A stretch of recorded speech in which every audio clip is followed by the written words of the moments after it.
দেশ জুড়ে বয়ে চলেছে শৈত্যপ্রবাহ, আর তাতে বেড়েই চলেছে শীতের দাপট। দিনের বেশিরভাগ সময়ই দেখা মিলছে না সূর্যের। এতে ক্রমেই যেন বাড়ছে তীব্র শীতের অনুভূতি। তবে গত কয়েকদিনে দিনের বেলা সূর্য উঁকি দিলেও হিমেল বাতাসে যেন শীত বারবার নিজের অস্তিত্ব জানান দিচ্ছে সগর্বেই। আর তাতে মোটেই স্বস্তি মিলছে না সাধারণ মানুষের, কারণ রাত বাড়লেই নামছে হাড় কাঁপানো ঠান্ডা, আর ভোরের দিকে ঘন কুয়াশায় থমকে যাচ্ছে জনজীবন। আর তাতে অনেকেরই প্রশ্ন যে কতদিন বইবে এই শৈত্যপ্রবাহ, আর কতদিনই বা দাপট দেখাবে শীত।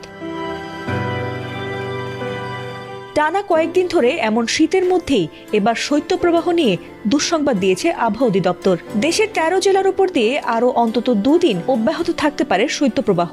সেই সঙ্গে তাপমাত্রা আরো কিছুটা কমে বাড়তে পারে শীতের তীব্রতা।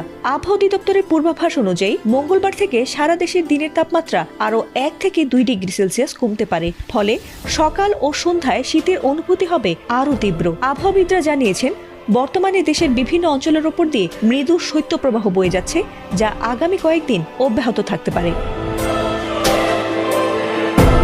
এছাড়া সোমবার সারা দেশের আবহাওয়া শুষ্ক থাকতে পারে। দিনের তাপমাত্রার বড় কোনো ধরনের পরিবর্তন না হলেও রাতের তাপমাত্রায় সামান্য ওঠানামা হতে পারে। তবে মঙ্গলবার থেকে পরিস্থিতি বদলাতে শুরু করবে। ওই দিন দিনের তাপমাত্রা কমে যাওয়ার আশঙ্কা রয়েছে এবং বুধ ও বৃহস্পতিবার শীত আরও কিছুটা বাড়তে পারে বলে পূর্বাভাসে বলা হয়েছে।